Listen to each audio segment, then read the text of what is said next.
আসসালামু আলাইকুম প্রিয় দর্শক, অন্য মঞ্চের আলাপচারিতায় আপনাদের সকলকে স্বাগত জানাচ্ছি। আবারও আপনার দর্শকদের এবার আমি শুভেচ্ছা না তাদের প্রতি কৃতজ্ঞতা জানাই যে আমাদের ভিডিওগুলো তারা দেখেন এবং আশা করি আপনারা সাবস্ক্রাইব করে আমাদের পাশে থাকবেন। আপনাদের জন্যই আমরা কথা বলি, আপনাদের মুখের ভাষাতে আমরা কথা বলি, আপনাদের হয়েই কথা বলি। যেটা আপনি বললেন যে আপনার যে শিরোনামটা দিয়েছেন, আমার শিরোনামটা বেশ ভালোই লাগলো। আসলেই তাই।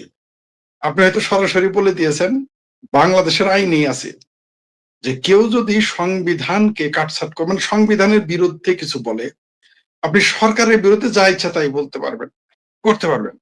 এমনকি আপনি সরকারের বিরুদ্ধে বিদ্রোহ করতে পারবেন। এটাও সংবিধান আপনাকে দেয়।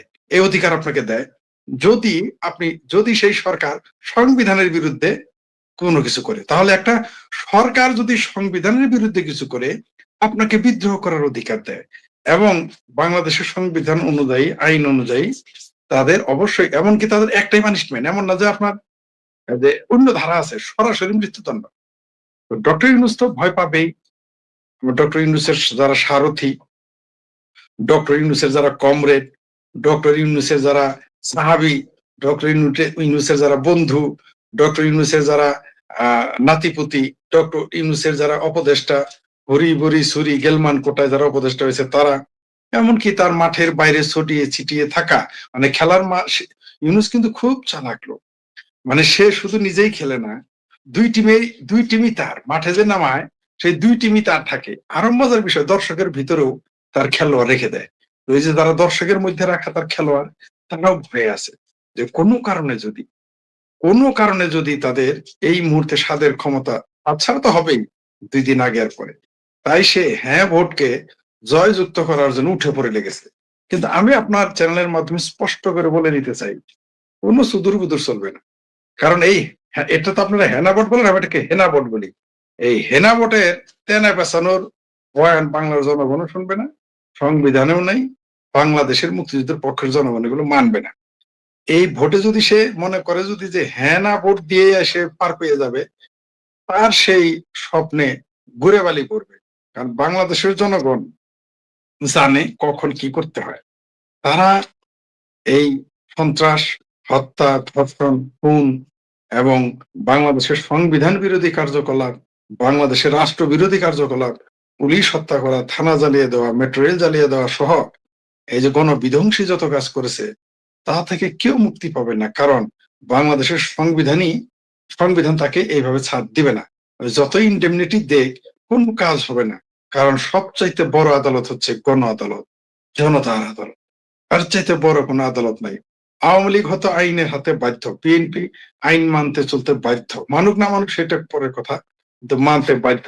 কিন্তু জনগণ কিন্তু আইন মানতে বাধ্য না, কারণ জনগণই সকল ক্ষমতার উৎস যে কোনো গণতান্ত্রিক রাষ্ট্রে।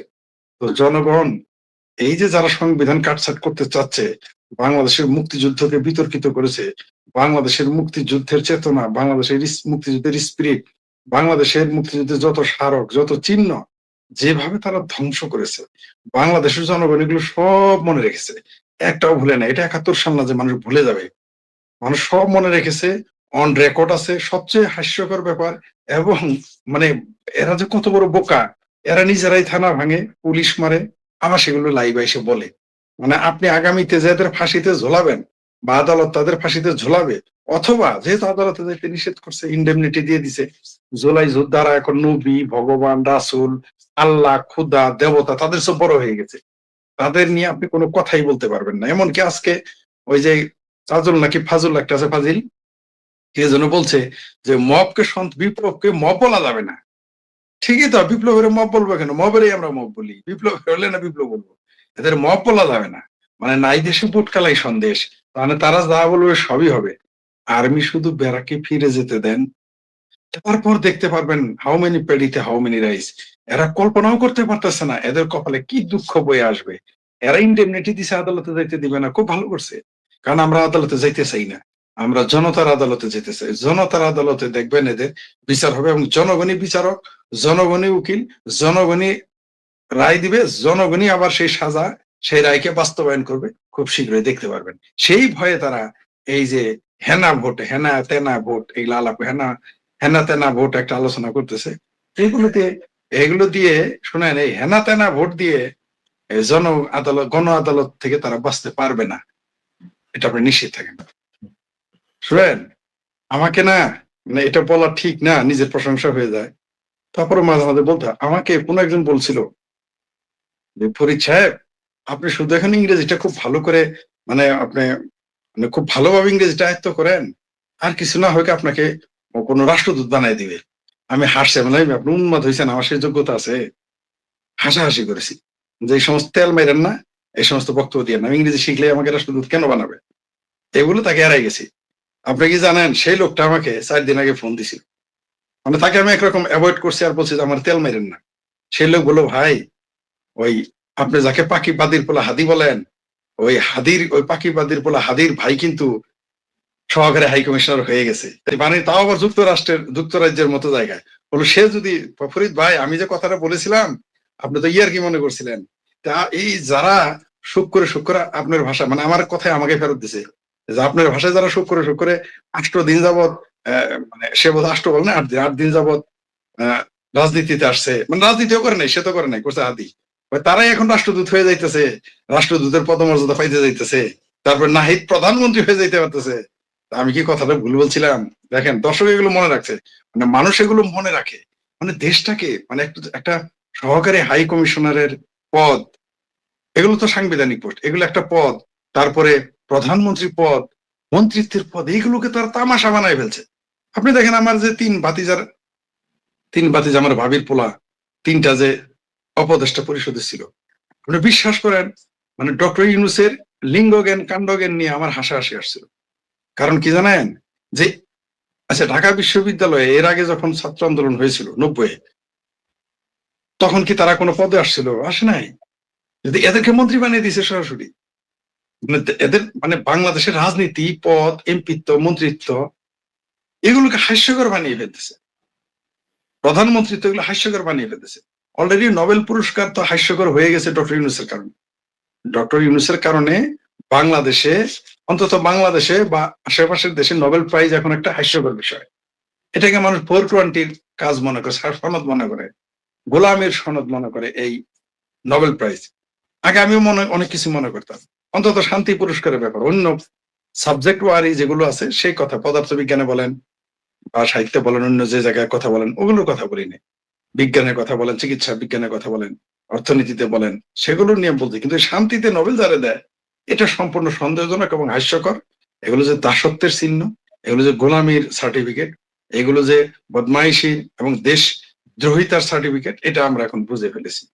যেটা আপনি বললেন যে যে এই যে আমাদের ভাবির ছেলেদের যে প্রসঙ্গটা আমি তুলছিলাম আপনাকে, যে এরা চাকরিকে এমন কিছু করে ফেলছে, এরা এমপিত্বকে, মন্ত্রিত্বকে এমন কিছু করে ফেলছে, মানুষের কাছে এখন এটা টোটালি হাস্যকর। এগুলো নিয়ে মানুষের নাক গলাবে না। এগুলো মানে আগামীতে, মানে আপনি যদি উপদেষ্টা পরিষদে কেউ যায়, মানুষ যেতে চাবে না, কারণ সেখানে আন্ডার মেট্রিক গীতর ফারুকিকে আমরা উপদেষ্টা হইতে দেখলাম। তো আজকাল স্বপ্নে পাবো উপদেষ্টা, আজকাল উষ্টা খায় আসার পরে মারা গেলে তার ভাই বোন আত্মীয় স্বজন উপদেষ্টা হয়ে যায়। মানে বাংলাদেশে এখন উপদেষ্টা পদ, মন্ত্রিত্বের পদ, এমপিত্বের পদ, এগুলো হাস্যকর বিষয় হয়ে গেছে। এমনকি এই ইন্টারিম গভর্নমেন্টের পদ হাস্যকর হয়ে গেছে। তবে যত যাই করুক, বাংলাদেশের জনগণ কিন্তু এত বোকা মনে করেন না। এদের কপালে বারবার আমি বলি বহুত শনি আছে, অপেক্ষা করেন, দেখেন কি হয়। এরা যদি বুঝতে পারতো, তাহলে তো জামাতের লোকদের এই মন্ত্রী বানাইতো না। এরা যদি বুঝতেই পারতো, তাহলে তারেক রহমান যখন ইউনুস যখন এই যে বুইরা খাটাসটা যখন ইউকে তে গেল, গিয়ে তারেক রহমান ম্যানেজ করলো, তখনও তারা বুঝতে পারে নাই যেটা জামাতে পাঠাইছে। এদের বুঝতে হবে, এরা ঢাকা বিশ্ববিদ্যালয় দখল করার পরেও বুঝতেছে না জামাত কি জাহাঙ্গীরনগর বিশ্ববিদ্যালয়ের মতো প্রগ্রেসিভ একটা বিশ্ববিদ্যালয় দখল করে নিল জামাত শিবির। তখনও যদি বিএনপি বুঝতে না পারে, কবে বুঝে? এরা বুঝলো এতদিনে, যখন জামাতে দাঁড়িপাল্লা মার্কাটা উপরে দিছে, মার্কাটা তখন তারা বুঝতে পারবে, আহা এই বুঝি গেল। আমরা তো এগুলো আগেই জানি যে জামাত এদেরকে ল্যাং মারবে, জামাত এদেরকে ডক্টর ইউনূস এদেরকে 7 বার বেচা দিবে। যদিও তিনি এখন চলে গেছেন জামাতে, যিনি এর আগেই বলেছিলেন যে জামাত এবং ডক্টর ইউনূস তারেক রহমানকে 7 বার বেচা দিবে, মেজর আখতারুজ্জামান সেটা বলেছিলেন। সেটা বলে অবশ্য তিনি এখন জামাতে চলে গেছেন, নিজেই অদ্ভুত লোক, বিচিত্র লোক। তার কথা বাদ, আমরা ওই প্রসঙ্গে যাব না। যেটা বললাম, বিএনপি এতদিনে বুঝতে দেখেন, বিএনপি বলতেছে যে জামাতের প্রতি দেখাচ্ছে, জামাতের প্রতি সহানুভূতি দেখাচ্ছে সরকার, আবার জামাত কি বলতেছে, বিএনপির কথা বলতেছে। এমনকি দেখবেন আমার ভাবির পোলার দল আছে না, বৈষম্য বিরোধী নাকি বৈষম্য, এই যে ক্রিমিনাল পার্টি নাকি চিলড্রেন পার্টি, তারাও কিন্তু বলতেছে যে একটি দলের প্রতি আগ্রহ দেয়, মানে বিএনপির কথা বলতেছে। মানে এরা হলো, এদের কথা বোঝাও বরাবর মুশকিল। এরা হলো চোরে চোরে হালি, এক চোরে বিয়ে করে আরেক চোরে শালি, মানে নিজেরা নিজেরাই ঝগড়া বিবাদ লাগাই দিছে, দিয়ে বুঝাইতে চাইতেছে যাতে আমাদের দৃষ্টিভঙ্গি ভিন্ন দিকে যায়। এদের এই দিকে কান দিয়েন না, দেওয়ার দরকার নেই। তবে এদের আরো শিক্ষা পাওয়া উচিত। শিক্ষা পাবে এরা। এরা সামনে বিএনপিও শিক্ষা পাবে, জামাতও শিক্ষা পাবে।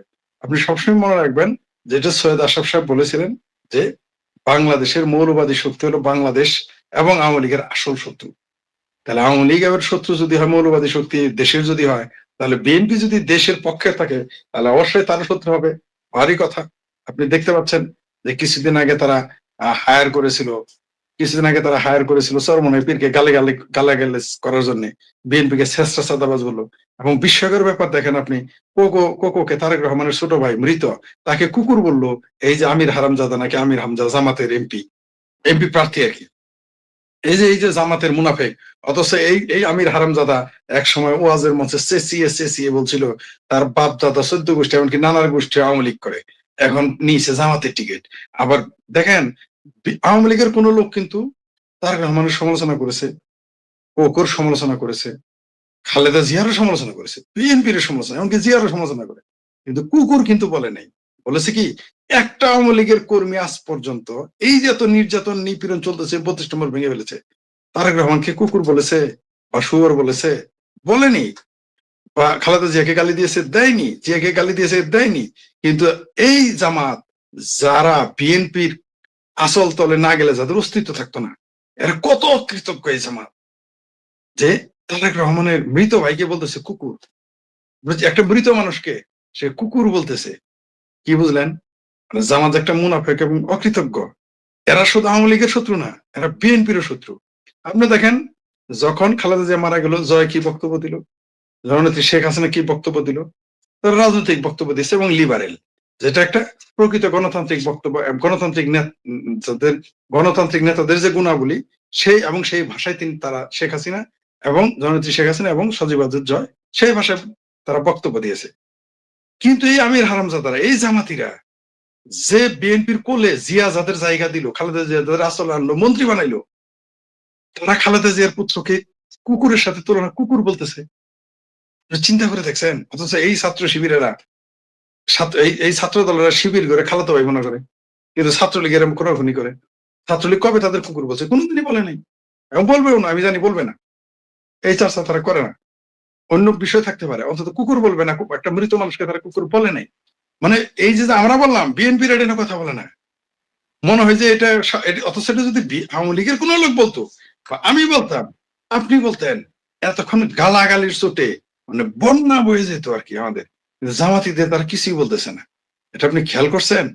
এটা বিস্ময়কর ব্যাপার। মানে আমি ভাবতেই পারতেছি না যে এইখানে তারা এত নীরব কেন। নীরবতা এরা কি ভয়ে, নাকি এদের সাথে তলে তলে সম্পর্ক আছে, বুঝতে পারতেছি না। আর একজনকে কুকুর বলে, গিদর বলে, কোনো সমস্যা নাই। কিন্তু আমরা যদি ভালো কথা বললেও সমস্যা হয়ে যায়। খালেদা জিয়া 5টা জন্ম তারিখ পালন করতে, এটা সমালোচনা করার জন্য আমাদের কত গালি দিল। তারেক রহমানকে হাওয়া ভবনের কথা তুললে আমাদের কত গালি দেয় এটা সমালোচনা করলে। কিন্তু কুকুরকে, একটা মৃত, আপনি যেটা বললেন কোন ধর্মেই কেন, আপনি জীবিত মানুষকে তো আপনি কুকুর বলতে পারেন না, এই অধিকার তো আমাকে দেয় নাই। মৃত মানুষকে তো আপনি পারবেনই না। এটা তো আমাদের সংস্কৃতি, বাঙালি সংস্কৃতি বলেন, হিন্দু সংস্কৃতি বলেন, ইসলামের পরিভাষায় বলেন, বা খ্রিস্টান ধর্মের পরিভাষা, আপনি মৃত ব্যক্তিকে গালি দিতে পারেন না। তারপর সেটা হলো তাদের পক্ষে, বিপক্ষেরই আপনি গালি দিতে পারবেন না। মানে ধরেন আপনার সাথে আমার ঝগড়া আছে, আপনার সাথে আমার জমিনের দ্বন্দ্ব, তারপরও আমি সেটা বলতে পারবো না। আর সেই জায়গায় তারা তাদের পক্ষের লোক, তাকে কুকুর বলতেছে, একটা মৃত মানুষকে। কিন্তু যেটা আপনি সুন্দর একটা পয়েন্ট তুলে ধরেছেন, যে খোদ বিএনপির এটা কথা বলতেছে না। মনে হয় যে লজ্জা পায়, লজ্জা পাইতেছে, মানে এটা শুই না শোনার ভান করে। জামাত যে মুনাফেক, আর একটু প্রমাণিত, আরো ওই লোক শিক্ষা পাওয়ার দরকার আছে। জামাতের দালালি করছে, যে যে সাইদির পোলার পক্ষে দালালি করছেন, সাইদির পোলা তার বিরুদ্ধে মামলা করছে। এই শিক্ষাটা পাওয়া উচিত, এই শিক্ষাটা উভয়ের পাওয়া উচিত ছিল, দরকার আছে। এই ব্যাপারে আমার কোনো প্রতিক্রিয়া নেই। কারণ কি জানেন আপনি, যেমন কর্ম করবেন তেমন ফল পাবেন, যেরকম কর্ম করছে ফল পেয়ে গেছে। আর জামাত যে মুনাফেক, এটা তো 47 সাল থেকে প্রমাণিত, নতুন কেন, যেদিন তাদের পয়দা হয়েছে সেদিন ব্রিটিশরা এই জামাত বানাইছে।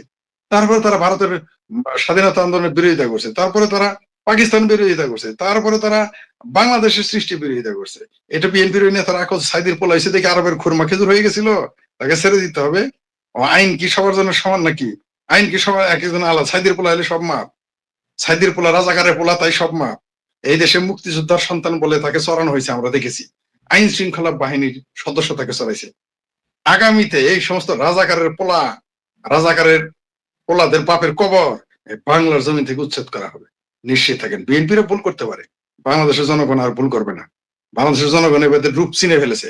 এখন যদি বিএনপির একটু আকল হয় যে যার পক্ষে সে দালালি করলো তার বিরুদ্ধেই তার যে মামলা করে দিয়েছে, মানে এরপরও দেখবেন বিএনপির লোকের আকল হবে কিনা সন্দেহ আছে। শুনেন, রেসের ঘোড়া যখন বাতিল হয়ে যায়, রেসে আর চলতে পারে না, তখন সেই ঘোড়ার দাম কিন্তু 5 পয়সাও থাকে না। ডক্টর ইউনূস ছিল, ইউরোপীয় ইউনিয়ন বলেন, আমেরিকা বলেন, তুরস্ক বলেন, পাকিস্তান বলেন, তাদের রেসের ঘোড়া। এই ঘোড়া দেওয়ার কাজ হচ্ছে না, এটা তারা বুঝতে পারছে যে এই ঘোড়া যার দৌড়াইতে পারবে না। তার প্রমাণ দেশের মানুষ। শুনেন, আপনি ঝড় আসলে যদি মাটির নিচে মাথা গুজে থাকেন, সেদিন তো ঝড় থেমে থাকবে না। ওই ডাস্টবিন শফিক যত লাফালাফি করুক, তারপরে যে কি আরেকটা আছে, কি যে অ্যাটর্নি জেনারেল না ফেটার্নি জেনারেল একটা আছে, ফাজুল নাকি ফাজিল, এই যে এত কথা বলতেছে, এইগুলো গপ্প করে চাপা মেরে কি দুনিয়ার মিডিয়াকে ঠান্ডা রাখতে পারবে? আপনি এই দেশে সংখ্যালঘু নির্যাতন যেভাবে তাদের জ্বালিয়ে পুড়িয়ে মেরে ফেলা হচ্ছে, যেভাবে মুক্তিযুদ্ধের পক্ষের মানুষকে মেরে ফেলা হচ্ছে, যেভাবে প্রতিদিন পুকুরে লাশ ভাসতেছে, জেলে মানুষ মরতেছে, এগুলো পৃথিবী দেখতেছে না। তো ডক্টর ইউনূসের তো এখন আর এরা চাইবে না, এটাই স্বাভাবিক। কারণ আপনার যদি মিনিমাম গ্রহণ, আমি আপনার যতই শুভাকাঙ্ক্ষী বা আপনি আমার যত শুভাকাঙ্ক্ষী হন, আপনি যদি কোনো কাজে আমাকে পাঠান, সেখানে আমার কোনোরকম গ্রহণযোগ্যতা না থাকে, তাহলে সেখানে তো কাজ হবে না। কারণ মিষ্টি কথাই তো আর চিরা ভিজবে না, চিরা ভিজাইতে পানি দিতে হবে। তো যেটি প্রেস কনফারেন্স হয়েছে, এতে এদের আতঙ্কে থাকাটাই স্বাভাবিক।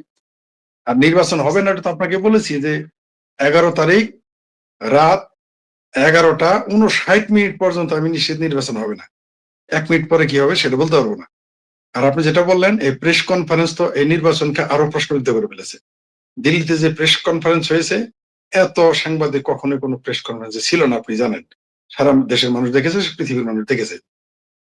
তো সঙ্গত কারণেই আর একটা, এই বিদেশি বিদেশি যারা এই দেশে যারা ডোনার, এই দেশের যারা এমনকি যারা এই দেশে বিজনেস করে, তারা সবাই জানে একটা স্থিতিশীল গভর্নমেন্ট না আসলে তাদের বিনিয়োগ অনিরাপদ হয়ে যাবে। কি আসবে এখানে বিনিয়োগ করতে? তাই তারা একটা স্থিতিশীল গভর্নমেন্ট চাইবে। কারণ 17 মাসে তারা বুঝে বুঝে দেশের পরিস্থিতি কি। এখন যদি আওয়ামী লীগকে ছাড়া কোনো নির্বাচন হয়, ধরে নিলাম আওয়ামী লীগকে নির্বাচন অংশগ্রহণ করতে দিল, কিন্তু সেই নির্বাচন আওয়ামী লীগকে ক্ষমতায় আনলো না, কিন্তু তারপরে আওয়ামী লীগকে নির্বাচন আনতে হবে, অন্তত আওয়ামী লীগকে প্রধান বিরোধী দল আপনাকে দিতেই হবে। হয় আওয়ামী লীগকে ক্ষমতায় আনতে হবে, কিন্তু এটা বিদেশিরা এখন চাইবে না, ঠিক আছে, কারণ একটা সরকারকে পতন ঘটানো। তাহলে আওয়ামী লীগকে প্রধান বিরোধী দল হিসেবে দিতেই হবে জায়গা, এর বিকল্প নাই। ওই জামাত, হেফাজত, চরমনাই, আমার ভাবির পোলাদের দল ন্যাশনাল কটকটি পার্টি, তারপরে বৈষম্য কি বৈষম্য, জামাতের 20 মুখের 2 মুখ, বা বা আরো যারা কি এবি সেবি পেবি কি পার্টি পুটি আসলে নাম মনে নেই, দরকার নেই মনে থাকার, এদের কাছে ভর করে তো আপনি 5 বছর সরকার চালাতে পারবেন না। বাংলাদেশ আওয়ামী লীগ এবং মুক্তিযুদ্ধের পক্ষের শক্তি কি এত দুর্বল? এরা বুঝে নাই 17 মাস যে স্টিম রোলার চালিয়েছে, যেভাবে অত্যাচার করেছে, এদের দাবিয়ে রাখা যায় নাই। তাই বিদেশি যারা শক্তি তারা তো জানে। আপনি যেটা বললেন যে মার্কিন রাষ্ট্রদূত দৌড়াদৌড়ি করে, এমনি তো দৌড়াদৌড়ি করতেছে না। মার্কিন রাষ্ট্রদূতের তো আর খায় দেয় কাম নাই এইরকম দৌড়াদৌড়ি করা, নিশ্চয়ই এখানে কোনো কারণ আছে। আর রাষ্ট্রদূতেরা তো আর এমনি দৌড়ায় না। ভারত, আমেরিকা বা অন্যান্য দেশ মিলে, বা ইউরোপীয় ইউনিয়ন, অন্যান্য দেশ, তারা চিন্তা করবে এই দেশে একটি স্থিতিশীল গভর্নমেন্ট থাকুক। ভারত চাইবে তার নিরাপত্তা বিঘ্নিত যেন না হয়, সেই রকম গভর্নমেন্ট থাকুক। আর অন্যান্য দেশ চাইবে এই দেশে একটা স্থিতিশীল গভর্নমেন্ট আসুক, যেখানে তারা বিজনেস করতে হবে। আফগানিস্তানও ছিল, আমেরিকার ঘাঁটি তো পাকিস্তানও ছিল, আছে। আমেরিকার ঘাঁটি তো আফ্রিকাতেও আছে। ঘাঁটি থাকলে কি ওইখানে গিয়ে কেউ বিনিয়োগ করবে? করবে না। স্থিতিশীলতার সংজ্ঞাই আলাদা। যেখানে যুদ্ধ অবস্থা বিরাজ করবে, বা গৃহযুদ্ধের অবস্থা বিরাজ করবে, বা যেখানে গৃহযুদ্ধ হওয়ার সম্ভাবনা থাকবে, বা যেখানে বৃহত্তর 2টি দল এবং দেশ মুখোমুখি হবে, সেখানে কে বিনিয়োগ করবে? আওয়ামী লীগ নিজেই তো বিনিয়োগ করবে না, বিএনপিও বিনিয়োগ করবে না, খোদ জামাতে বিনিয়োগ করবে না। আপনি 17 মাসে 17 ইঞ্চি ব্রিজ বাড়তে দেখছেন, 17 মাসে 17 ইঞ্চি কালভার্ট হইতে দেখছেন, 17 মাসে 17 ইঞ্চি পানিপথ বৃদ্ধি হইতে দেখছেন, 17 মাসে 17 ইঞ্চি স্থলপথ বৃদ্ধি পাইতে দেখছেন? হয় নাই। কোনো কাজ হয়েছে? এই 17 মাসে বাংলাদেশের বাংলাদেশের বাংলাদেশের অর্থনীতিতে মানে 17 টাকা যোগ হয়েছে। এই এই এই 17 মাসে 17টা ব্যক্তির চাকরির বন্দোবস্ত হয়েছে? হয় নাই। 17 জন মানুষের এই 17 মাসে 17 জনের কর্মসংস্থানের ব্যবস্থা হয়েছে? হয় নাই। এই দেশের অর্থনীতি নিচের দিকে নেমে আসতে পারে। নির্বাচন যত ঘনিয়ে আসছে ততই আইন শৃঙ্খলা পরিস্থিতির অবনতি হচ্ছে, বাড়ছে আগ্নেয়াস্ত্রের ঝনঝনানি। বিশেষ করে 2024 আগস্টের সেই উত্তাল দিনগুলোতে থানা ও সরকারি স্পর্শকাতর স্থাপনা থেকে যে বিপুল পরিমাণ অত্যাধুনিক অস্ত্র ও গুলি লুণ্ঠিত হয়েছিল তার একটা বড় অংশ এখনো নিখোঁজ। নির্বাচনকে সামনে রেখে এই মারণাস্ত্রগুলো যখন জননিরাপত্তার জন্য টাইম বোমা হয়ে দাঁড়িয়ে আছে, ঠিক তখনই 18 জানুয়ারি রাজশাহীর শারদায় অন্তর্বর্তী সরকারের স্বরাষ্ট্র উপদেষ্টা অবসরপ্রাপ্ত লেফটেন্যান্ট জেনারেল জাহাঙ্গীর আলম চৌধুরী এক অভূতপূর্ব জলজ তথ্য পেশ করেছেন। অত্যন্ত নির্লিপ্ত ভঙ্গিতে উপদেষ্টা মহোদয় দাবি করেছেন, লুট হওয়া অস্ত্রগুলো নাকি এখন খাল, বিল, নদীতে জলকেলি করছে। তিনি আরো এক ধাপে গিয়ে গ্যারান্টি দিয়ে বলেছেন, এই লুণ্ঠিত অস্ত্র নির্বাচনে ব্যবহৃত হবে না। দর্শক, স্বরাষ্ট্র উপদেষ্টা ঝানু জ্যোতিষী হয়ে গিয়েছেন, নয়তো তিনি প্রতিটি নিখোঁজ অস্ত্র আর বুলেটের সঙ্গে ব্যক্তিগতভাবে কথা বলে এসেছেন এবং তারা তাকে কথা দিয়েছে যে অন্তত 12 ফেব্রুয়ারি পর্যন্ত তারা সুশৃঙ্খল অস্ত্র হয়ে পানির নিচেই বসে থাকবে। ম্যাজিক ম্যান ইউনূস সরকার রাষ্ট্র পরিচালনার কৌশল এখন হয়তো ক্রিমিনোলজি থেকে সরে গিয়ে হাইড্রোলজি বা জলবিদ্যার দিকে ঝুঁকেছে। প্রশ্ন হলো, 17 মাস পরে এসে যদি তিনি নিশ্চিত হন, তাহলে কেন সেগুলো পানির নিচ থেকে উদ্ধার করা হলো না? স্বরাষ্ট্র উপদেষ্টা যখন জ্যোতিষীর মতো বাণী দিচ্ছেন, তখন উল্টো গোয়েন্দা রিপোর্টগুলো বলছে নির্বাচনের আগে এসএমজির মতো এমন প্রাণঘাতী অস্ত্রসহ রাইফেল, মার্টার শেল, পিস্তল, গুলি ও ভয়ঙ্কর বিস্ফোরক চোরাচালানের মাধ্যমে সীমান্ত পথে দেশে আসছে, যার বেশিরভাগই চলে যাচ্ছে দেশের নানা প্রান্তে। আশঙ্কার কথা হলো, স্বরাষ্ট্র উপদেষ্টার এই জলজ তত্ত্ব আর রহস্যময় গ্যারান্টি বাংলাদেশকে কোন অনিশ্চয়তায় ব্ল্যাক হোলে দাঁড় করিয়ে দিচ্ছে। 2024 সালের 5ই আগস্ট এবং তারপর দেশের 450 বেশি থানা, 17টি কারাগার এবং গণভবন ও সংসদ ভবনে স্পেশাল সিকিউরিটি ফোর্সের সুরক্ষিত ভল্ট ভেঙে অস্ত্র ও গুলি এবং সামরিক সরঞ্জাম লুট করে নিয়ে যায় দুর্বৃত্তরা। এই সময় মোট 5756টি অস্ত্র লুট হয়েছে, যার মধ্যে উদ্ধার করা হয়েছে 4413টি। এখনো ধরাছোঁয়ার বাইরে আছে 1343টি অস্ত্র।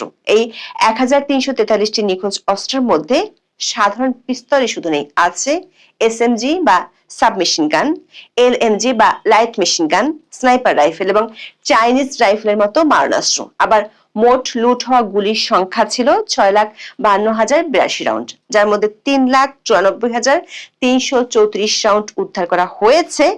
ভাবুন তো, 2.5 লাখেরও বেশি গুলি এখনো দুর্বৃত্তদের হাতে।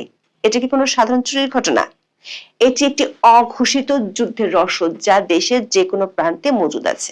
লুট হওয়া সব অস্ত্র উদ্ধারে এর মধ্যে 2 দফায় আকর্ষণীয় পুরস্কার ঘোষণা করা হয়েছে। এর মধ্যে এলএমজি উদ্ধারে 5 লাখ টাকা, এসএমজির জন্য 1.5 লাখ টাকা, চাইনিজ রাইফেলের জন্য 1 লাখ, পিস্তল ও শটগান উদ্ধারে 50,000 এবং প্রতি রাউন্ড গুলির জন্য 500 টাকা পুরস্কারের ঘোষণা দেওয়া হয়।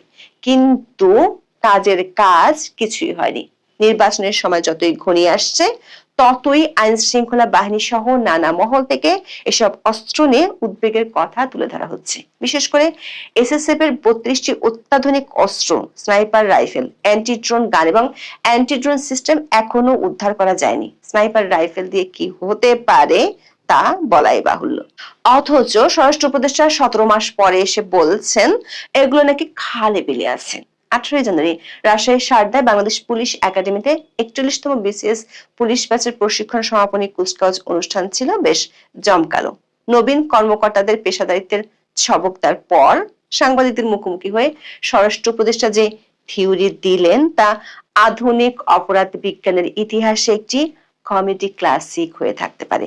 তিনি দাবি করেছেন 2024 সালে জুলাই আগস্টের আন্দোলনের সময় বিভিন্ন থানা থেকে লুট হওয়া বিভিন্ন অস্ত্র উদ্ধার করা যাচ্ছে না, কারণ লুটকারীরা সেগুলো সম্ভবত খাল বিল নদীতে ফেলে দিয়েছে। এই বক্তব্য শোনার পর মনে হতেই পারে তিনি জানলেন কিভাবে। অপরাধীরা কি অস্ত্র লুট করার পর উপদেষ্টাকে ফোন করে বলেছিল, স্যার আমরা অস্ত্রগুলো ফেলে দিলাম, আপনি চিন্তা করবেন না? নাকি উপদেষ্টা মহোদয় কোনো অলৌকিক গোয়েন্দা মাছের কাছ থেকে খবর পেয়েছেন? আরেকটি প্রশ্ন হলো, যদি তিনি জেনেই থাকেন যে অস্ত্রগুলো পানি নিচে শ্যাওলা পরিষ্কার করছে, তবে গত 17 মাসে সেই খাল বিলগুলোতে বড় কোনো ড্রেজিং বা উদ্ধার অভিযান চালানো হলো না কেন? বাংলাদেশের মতো দেশে যেখানে শীতকালে অনেক নদী খালের পানি হাঁটু অব্দি নেমে আসে, সেখানে গত 2 শীত মৌসুমেও কেন সেই অস্ত্রগুলো প্রাকৃতিকভাবেই দৃশ্যমান হলো না? সেটিও একটি বিশাল রহস্য। সম্ভবত এই অস্ত্রগুলো জুলাই সনদের ভক্ত হয়ে আত্মগোপনে চলে গেছে। লুণ্ঠিত অস্ত্র উদ্ধারের তথ্যের জন্য 5 লাখ টাকা পর্যন্ত পুরস্কার ঘোষণা করা হয়েছে। 5 লাখ টাকা পেয়েও কেউ তথ্য দিচ্ছেই না বা কেন? কারণ মানুষ হয়তো 5 লাখ টাকার চেয়ে নিজের জীবনের নিরাপত্তা এবং অস্ত্রধারীদের ভয়ে বেশি শঙ্কিত। অথবা হতে পারে অস্ত্রগুলো আসলে কোনো শক্তিশালী রাজনৈতিক ছত্রছায়া আছে যাদের কাছে 5 লাখ টাকা নস্যি। দর্শক, লুট হওয়া অস্ত্রের মধ্যে এখনো 25% উদ্ধার করতে পারেনি অতি কথনে সিদ্ধহস্ত স্বরাষ্ট্র উপদেষ্টা ও তার বাহিনীগুলো। এই বিশাল অস্ত্রের ভান্ডার যদি সত্যি খালে বিলে মাছের তদারকিতে থাকতো, তবে বাংলাদেশের মৎস্যকুল এতদিনে হয়তো একে 47 দিয়ে জলজ বিপ্লব ঘটিয়ে ফেলতো। কিন্তু মূল প্রশ্ন হলো, বিগত 17 মাসে এই 1300-এর বেশি মারণাস্ত্র আর 3 লক্ষাধিক গুলি কোথায় গেল? এই অস্ত্রগুলো এখন কার বালিশের নিচে? দর্শক, স্বরাষ্ট্র উপদেষ্টা গায়েবী এক নিশ্চয়তা দিয়েছেন। তিনি প্রতিশ্রুতি দিয়েছেন পুলিশের লুট হওয়া অস্ত্রগুলো নির্বাচনকালে কেউ ব্যবহার করতে পারবে না। এটি এই বছরের সবচেয়ে বড় কৌতুক হতে পারে। যার হাতে অবৈধ স্নাইপার রাইফেল বা এসএমজি আছে, তাকে কি অনুরোধ করে থামানো যাবে, নাকি নির্বাচনের দিন অস্ত্রগুলো আপনা আপনি অকেজো হয়ে যাবে? এই নিশ্চয়তা দেওয়ার অর্থ দুটি হতে পারে। এক, তিনি জানেন অস্ত্রগুলো কার কাছে আছে এবং তাদের সাথে সরকারের কোনো তলে তলে সমঝোতা হয়েছে। অথবা তিনি স্রেফ রাজনৈতিক বাগাড়ম্বর করছেন জনমনে তৈরি হওয়া আতঙ্ক দূর করতে। স্বরাষ্ট্র উপদেষ্টা দাবি করেছেন প্রতিদিন কিছু না কিছু অস্ত্র উদ্ধার হচ্ছে, কিন্তু তা জনগণের প্রত্যাশা অনুযায়ী নয়। তিনি আরো বলেছেন সীমান্ত দিয়ে আসা অস্ত্র উদ্ধার হচ্ছে, কিন্তু প্রশ্ন হলো গত 17 মাসে যা উদ্ধার হলো না, তা কি আগামী 17 দিনে জাদুকরী উপায় হবে? আবার গোয়েন্দা রিপোর্ট গুলো বলছে নির্বাচনকে ঘিরে সীমান্ত দিয়ে একের পর এক ভারী অস্ত্র আসছে।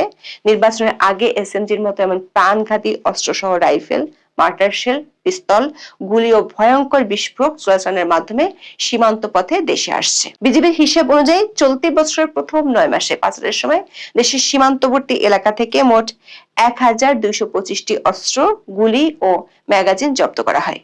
তবে সীমান্তে জব্দ হওয়া অস্ত্রের কয়েক গুণ বেশি অস্ত্র দেশের অভ্যন্তরে ঢুকে পড়ে বলে মনে করেন বিশেষজ্ঞরা। দর্শক, নির্বাচনের আগে লুট হওয়া অস্ত্রের মতোই আরেক আতঙ্ক হলো জেল পলাতক জঙ্গিরা।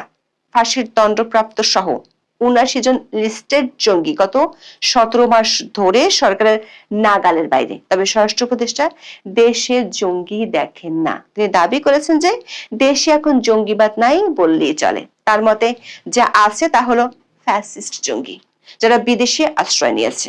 এখানে তিনি সরাসরি ক্ষমতাচ্যুত আওয়ামী লীগকে ইঙ্গিত করেছেন। অথচ এই বক্তব্যের মাত্র কয়েক সপ্তাহ আগে 26শে ডিসেম্বর 2025 তারিখে ঢাকার দক্ষিণ কেরানীগঞ্জের হাসনাবাদ এলাকায় উম্মুল কুরা আন্তর্জাতিক মাদ্রাসায় এক ভয়াবহ বোমা বিস্ফোরণের ঘটনা ঘটে। সেখানে পাওয়া গিয়েছিল 250 কেজি বোমা তৈরির সরঞ্জাম। শরীয়তপুরেও ঘটেছে বোমা বিস্ফোরণ। যদি দেশে জঙ্গি নাই থাকে, তবে মাদ্রাসার ছাদে 250 কেজি বারুদ নিয়ে আল আমিনরা কিসের উৎসব করছিল? উপদেষ্টা আওয়ামী লীগকে ইঙ্গিত করে ফ্যাসিস্ট জঙ্গি শব্দটি ব্যবহার করেছেন এবং বলেছেন তারা বিদেশে আছে।